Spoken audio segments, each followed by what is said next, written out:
So Valerie, there is this number 100. It's a special number, and today is a special day because this is the 100th episode of Your Life Simplified. And we thought it would be a good idea to then look back over the previous 100 years, take a look at history, because although history doesn't provide a perfect roadmap for the future, it does provide a wonderful teacher. So we're going to take a look at the previous 100 years of this time is different. Some narratives over the last 100 years. And also, I think some helpful advice that history can provide us as we look back to the previous 100 years of our markets. My name is Michael MacKelvie. I'm joined by Valerie Escobar. We are both certified financial planners with Mariner Wealth Advisors. This is Your Life Simplified. Make sure to subscribe if you haven't. If you're listening on YouTube, Apple Podcasts, Spotify, wherever you're listening, make sure to subscribe for more industry insights from industry professionals. Now, Valerie, what was going on 100 years ago? Okay, so this is a good history lesson because sometimes we forget where we're at. So 1923-ish, we're early 20s. We're not quite to the Great Depression, but what we are experiencing is that insulin has just been used for the first time to Big treat for diabetes. us. Yeah, absolutely huge. And it was first used on a 14-year-old boy. So brave little kid there. It is wild to think about how big of an impact that has made on the rest of history since then. Sorry, but just crazy to think about. Yeah, it just all starts from this one little guy, that's willing to do it. Gandhi was imprisoned for 6 years for being disobedient. So that happened back then. Okay. A young Joseph Stalin was appointed by an ailing Lenin at the time. That would go on to impact history quite significantly. Absolutely. And the New York Yankees played its first home game in Yankee Stadium against, do you have a guess? Was it the Red Sox? It was. Very Okay. good. Well, I mean, that's just, I think anybody would have guessed that, big rivalry there. Okay. It should be the first game. So lots of stuff happening. And it's just funny that we look into it. We're like, oh man, we know what's going to happen with this. Right. Right. So, right. But now we're, as always, looking forward and saying, well, what's going to happen next? Right. Right. Yes. And again, I think it's helpful to look back to history, although it doesn't provide a perfect roadmap. So back in those 1920s, again, that's where we're starting, the roaring 20s. Life is good. Gatsby's throwing parties. There's green lights across the bay. Then in 1928, we have our first bear market of the previous 100 years. Okay. A bear market being defined as a 20% drop from the top. This would actually lead into the Great Depression. And since this 1928 day, the S&P 500 has experienced 27 bear markets. So 27 times our market, the S&P 500 at least, which would go on to evolve into the S&P 500. It actually started out, I think, as like 90 some stocks, began in the 20s, evolved into 500 market weighted index, has dropped 20% or more 27 times since 1928. And 26 of those times, it has been followed by a bull market, with the only exception being the current bear market that we were in, which started June 13th of this year. We crossed over 20% down from the top. So Valerie, what's one thing that previous bear markets have had in common? Well, aside from everybody being unhappy during the bear market, stress, stress, lots of stress, but they don't last forever, right? Is yeah. That they don't last long. Yes, you're exactly right. So the average bear, if we don't include this previous one because we don't know how long that will last, has lasted 289 days on average. So that's just over 9 months. So again, the previous 26 bear markets before the one that we're in currently lasted just over 9 months. And if we're defining what that means that the market rebounded and passed over the previous high that it experienced, right? So bear market begins, let's say it drops 20%. On average, it took 289 days to eclipse where it started from. So the top, if that makes sense. But there's a problem here, Valerie. Every bear market feels different. Yeah, that's kind of the idea behind this episode is this time feels different. There is always going to be some compelling narrative that's going to be attached to a bear market. And I think we need to understand that we as humans are wired first to behave in a certain way when these bear markets occur. And second, we also need to take a step back at what the data says. So first, have some intellectual vulnerability to understand, yes, when these things happen, it's natural to feel a little fear. It's natural to feel a little bit worried.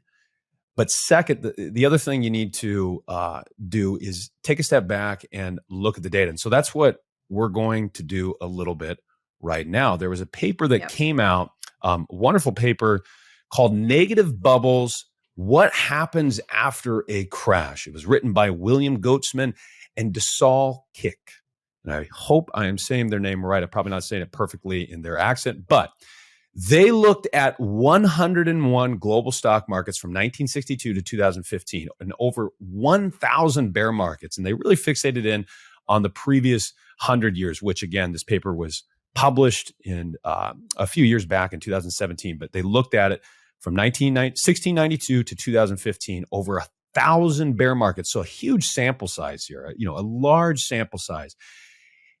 And what they found when examining what happens after a big crash, what happens after the market drops considerably, such as a bear market, is the probability of a large atypical positive return was substantially higher in the year following, or in the year the time following that bear market. Okay, so Jess, those are a lot of big words. A lot of big words. When we have a bear market, significant crash, the year after we get a big pop. Is that right? So lots of fast recovery. So it's not guaranteed by any stance, right? Mm-hmm. And we don't want to have survivorship bias in that regard, but it's more so that atypical returns, so large positive returns, were more common in the years and the times following a market crash. Okay, so what that means is it wasn't guaranteed by any stretch of the imagination that markets would just pop back and you'd have this huge following year.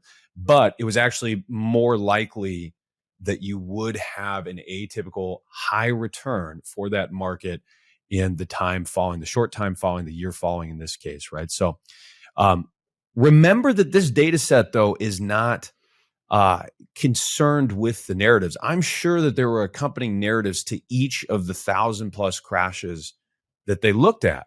Right? I mean, you think about over the course of history, the last few hundred years, if the market's going down in that period of time, surely somebody is talking about it. Surely somebody is writing about it. But what the data does here is it doesn't care about that. Mm-hmm. It doesn't care what previously happened. Now, you might say, okay, but that's still not enough for me. Again, I understand that's what happened in the past. I still don't feel tremendously good about, where we're at currently. So I think it's helpful to understand, okay, if the alternative is then, well, what else do you do if you're not invested in the market? And I'm not, suggesting that you just invest in the market, but if the alternative is, what do you do besides invest in the market? You might have to move your monies out of the market. And if you try to time something, Valerie, how many times do you have to be correct? Well, I mean, you got to catch exactly when is that high point, right? So when do I get out?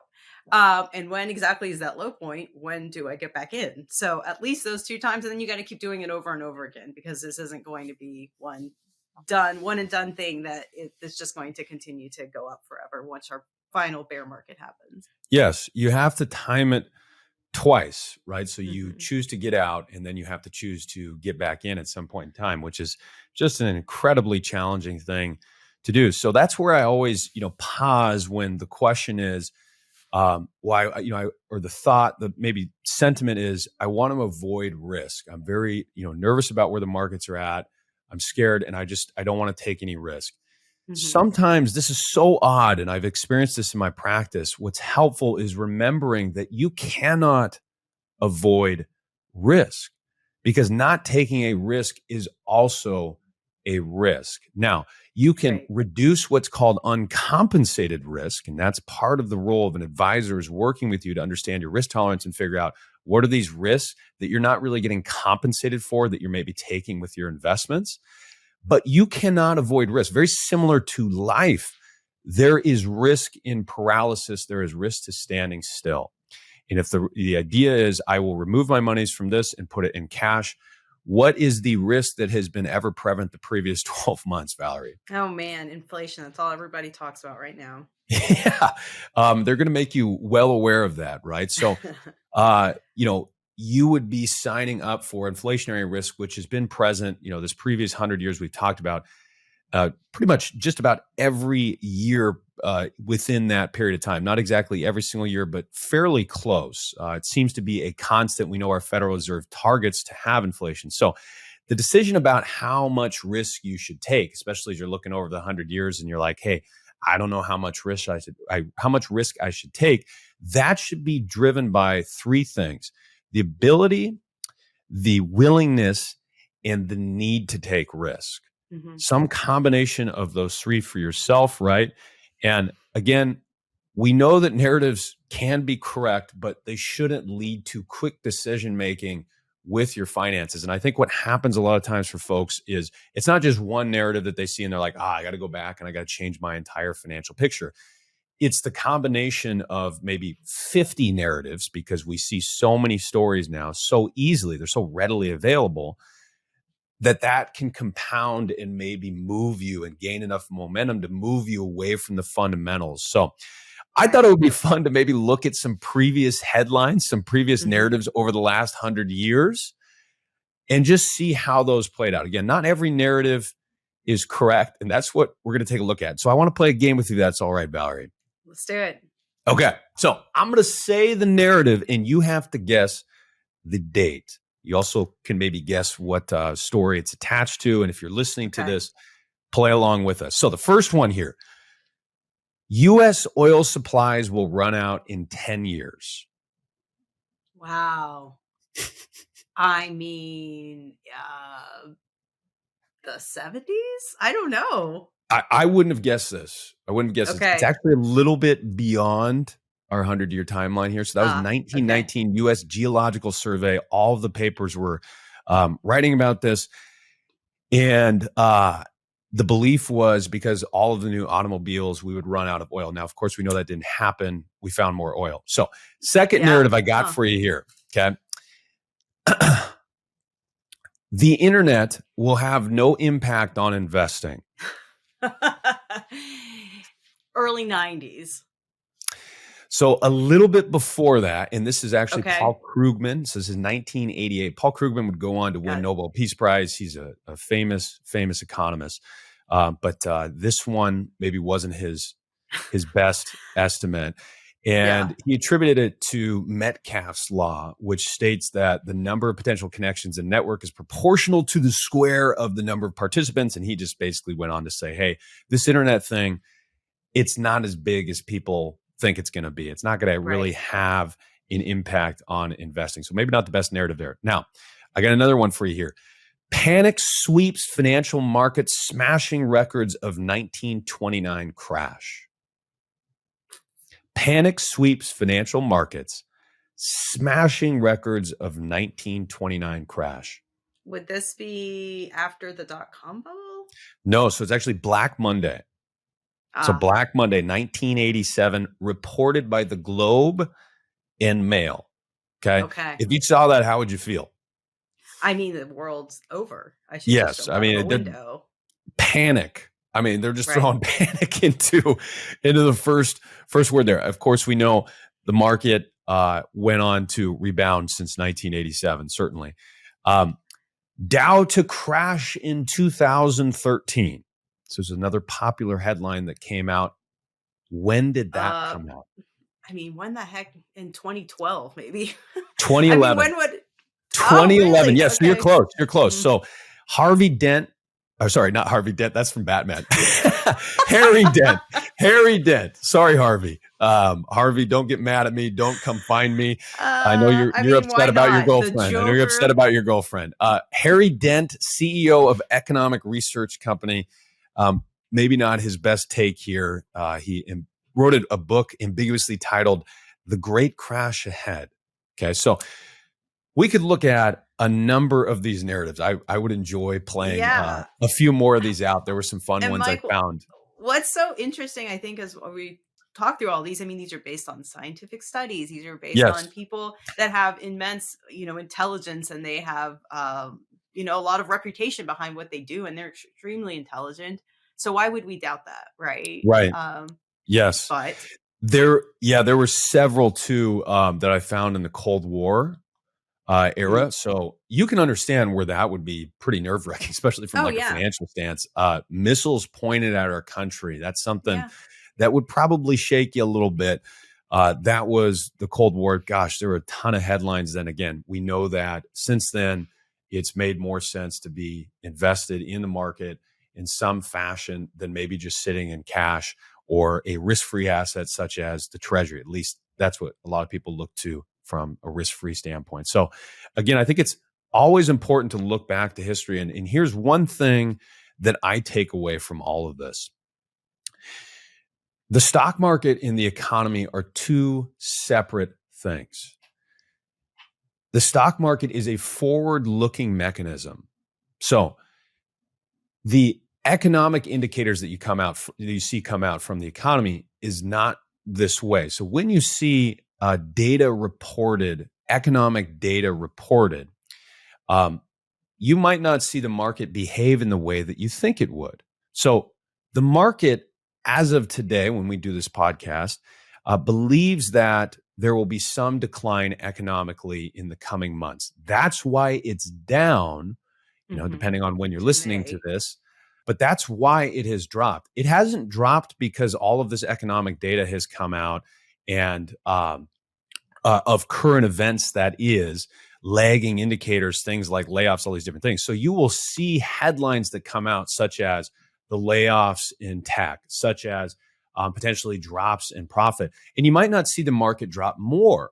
And the reason for that is expectation. So the market currently believes it has an expectation that there will be some pullback economically. So I always make that distinction. Hey, stock market, economy, those are two different things. And when you see these narratives come out, you might not see the stock market behave the way that you think it would. So as these compounding narratives come out potentially in the coming months that aren't so good, negative narratives maybe, which tend to be around and tend to get more clicks, you might not see the market behave the way that you think it would. So I always make that distinction point. Yeah, for sure. And I want to add one more fun fact before we close out today. 100 years ago, the Dow Jones, which today is in the 10,000s or so, it was at 73 points. So when you talk about growth, can you believe that? Just exponential, right? And so do nothing and just, hold the course. It has a lot of validity. Yeah. And there might be some, adjustments that, make sense for you. And this might be a revelation of sorts of, hey, I don't want to take on maybe this much risk because you're actually experiencing it now. But, having those quick reactions can obviously not work out maybe in your best interest. And this is the entire purpose of having an advisor, not just for the experience and intellect that they have, but for the ability to bounce different ideas, thoughts, behaviors off of that advisor, because we're all human and we all are emotional creatures and we can act emotionally. So having somebody that you can work with through that, again, I know I'm plugging Mariner Wealth Advisors hard here, but it very much is the reason. And that's become increasingly apparent in my career working with folks. So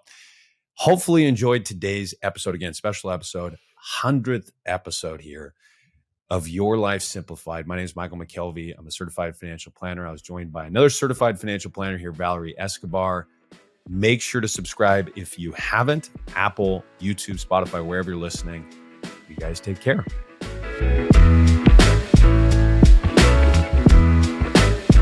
Mariner Wealth Advisors, or MWA, is an SEC-registered investment advisor with its principal place of business in the state of Kansas. Registration of an investment advisor does not imply a certain level of skill or training. MWA is in compliance with the current notice filing requirements imposed upon registered investment advisors by those states in which MWA maintains clients. MWA may only transact business in those states in which it is notice filed or qualifies for an exemption or exclusion from notice filing requirements. Any subsequent direct communication by MWA with a prospective client shall be conducted by a representative that is either registered or qualifies for an exemption or exclusion from registration in the state where the prospective client resides. For additional information about MWA, including fees and services, please contact MWA or refer to the Investment Advisor Public Disclosure website at www.advisorinfo.sec.gov. Please read the disclosure statement carefully before you invest or send money. The views expressed in this podcast is for educational purposes only and do not take into account any individual personal, financial, legal, or tax considerations. As such, the information contained herein is not intended to be personal, legal, investment, or tax advice. Nothing herein should be relied upon as such, and there is no guarantee that any claims made will come to pass. The opinions are based on information and sources of information deemed to be reliable, but Mariner Wealth Advisors does not warrant the accuracy of the information. Asset allocation diversification is a strategy designed to manage risk, but it cannot ensure a profit or protect against a loss in a declining market. Investing in securities involves risk of loss, including loss of principal, that clients should be prepared to bear. Strategies or investments discussed may fluctuate